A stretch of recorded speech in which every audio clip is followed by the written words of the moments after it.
Audio Jungle.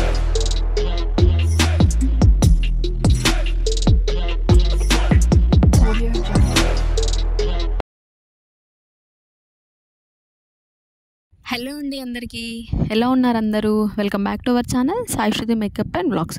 ఈరోజు అమ్మమ్మ స్టైల్లో పిండి ముద్దలు ఎలా చేయాలన్నది చూసేద్దాం. అదేనండి, మనం సద్దుల బతుకమ్మకి లడ్డూలు చేసుకుంటాం కదా, అది మనము పిండితో ఎలా చేయాలి, ముద్ద లడ్డూలు ఎలా చేయాలి అన్నది ఈ వీడియోలో చూసేద్దాం. సో ఎవరు కూడా వీడియో మిస్ అవ్వకుండా ఎండ్ వరకు చూడండి. సో బతుకమ్మ, సంక్రాంతి ఫెస్టివల్స్ లాంటివి ఫ్యామిలీ అందరం కలిసి టుగెదర్ చేసుకుంటాం కాబట్టి లార్జ్ క్వాంటిటీయే చేస్తాము. సో మేమైతే ఇక్కడ 3 kgs లడ్డూలు అయితే చేస్తున్నాము. ఇంకా ఎర్లీ మార్నింగ్ మా నాన్నమ్మ ఇంకా అమ్మమ్మ లేసారు. సో ఫస్ట్ 3 kgs ఆఫ్ రైస్ని తీసుకొని కొంచెం దూరగా వేయించుకోవాలి. 3 kgs ఆఫ్ రైస్కి 3 kgs ఆఫ్ పల్లీలను కూడా తీసుకోవాలి. పల్లీలను కూడా దూరగా వేయించుకోవాలి. లైట్గా వేయించుకున్న తర్వాత పొట్టునంతా కూడా తీసేసి సపరేట్ చేసుకోవాలి. సో ఇక్కడ మా చెల్లి వాళ్ళు ఇంకా మా పాప కూడా అందరూ హెల్ప్ చేస్తున్నారు మా అమ్మమ్మకి.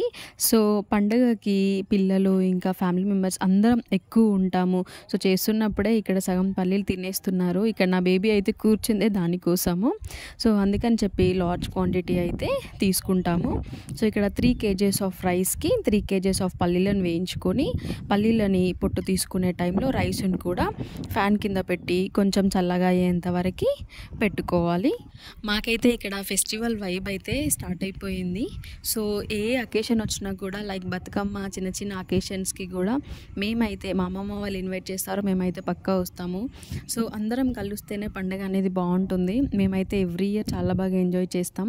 సో ఇక్కడ 3 kg రైస్, 3 kg పల్లీలకి మేమైతే ఇక్కడ 2.5 బెల్లం కూడా యాడ్ చేసాము. సో ఎక్కువ కావాలి అనుకుంటే 2.5, లేదు స్వీట్ కొంచెం నార్మల్గా తింటాం అనుకునే వాళ్ళు 2 kg అయినా కూడా సరిపోతుంది. సో లార్జ్ క్వాంటిటీ మిక్సీ గ్రైండర్లో వేయాలి అంటే కొంచెం కష్టమవుతుంది కాబట్టి మేము ఇక్కడ మిల్లుకి వేయడానికైతే నేను ఇంకా మా సిస్టర్ తీసుకొని వెళ్ళాము. సో ఇవన్నీ కూడా ఎట్ ఏ టైం అయితే మిల్లులో వేయరంట. ఫస్ట్ వేయించుకున్న రైస్ అయితే వేసిన తర్వాత అది పౌడర్ అయిన తర్వాత దాంట్లోకి పల్లీలు ఇంకా బెల్లం అయితే వేశారు. సో ఇదంతా మిక్స్ అయ్యేంత వరకు కలపమన్నారు. సో ఇక్కడ మిక్స్ చేసేది అయితే నేనే. అండ్ ఇక్కడ అన్నీ అయితే ఎట్ ఏ టైం కలపరంట. ఫస్ట్ రైస్ కలిపిన తర్వాతనే దాంట్లోకి పల్లీలు బెల్లం వేసి వేరే మిల్లులో పట్టించారు. సో ఇలా పౌడర్ లాగా అయితే వచ్చింది. సో ఇది కొంచెం వేడిగా ఉన్న టైంలోనే మనకి ముద్ద అనేది ప్రాపర్గా వస్తుందంట. సో ఇంకా ఇంటికి తీసుకొని వచ్చాము. ఇది కొంచెం నార్మల్ హీట్ ఉన్న అప్పుడు మాత్రమే ఇందులోకి కొంచెం గీ యాడ్ చేసి మొత్తం బాగా కలిపి ఇలా ముద్దల్లాగా చుట్టాలంట. సో దీంట్లోకి టేస్ట్ కోసం యాడ్ చేసుకుంటే ఇలాచీ అయినా కూడా యాడ్ చేయొచ్చు. బట్ ఇలాచీ అవసరం లేదు అని చెప్పి మేమైతే ఏం యాడ్ చేయలేదు. దీంట్లోకి ఓన్లీ 3 ingredients, దట్ రైస్, పల్లీలు ఇంకా బెల్లము. అండ్ ఇలా పట్టించిన తర్వాత దీంట్లోకి కొంచెం గీ మాత్రమే యాడ్ చేసాము. ఇక్కడ ప్రాపర్గా లడ్డు షేప్ అనేది అయితే వస్తుంది. సో ఇంకా కాసేపు మేమందరం కూడా ట్రై చేసాము. సో మాకు first time, but okay, not bad, but పర్ఫెక్ట్గానే వచ్చింది. మేమందరం అయితే బాగానే చేసాము.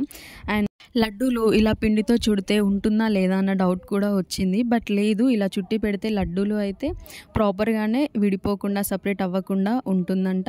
సో మేమందరం కలిసి సక్సెస్ఫుల్గా లడ్డూలు అనేటివి అయితే ప్రిపేర్ చేసాము. ఇక్కడ మాకు లడ్డూలు అయితే ప్రిపేర్ అయిపోయినవి. సో నాకు ఇక్కడ వీడియో తీయడం అయితే కుదరలేదు, అందుకే ఫోటో యాడ్ చేశాను. అండ్ మీరు ఎలా ప్రిపేర్ చేసుకుంటారు అన్నది కామెంట్ చేయండి. వీడియో ఒక లైక్ చేసి ఈ ప్రాసెస్ని, ఈ సద్దుల బతుకమ్మకి మీరు కూడా ఇలా లడ్డు అయితే ట్రై చేయండి. అండ్ మన ఛానల్ని సబ్స్క్రైబ్ చేసుకోవడం అయితే మర్చిపోకండి. Thank you for watching.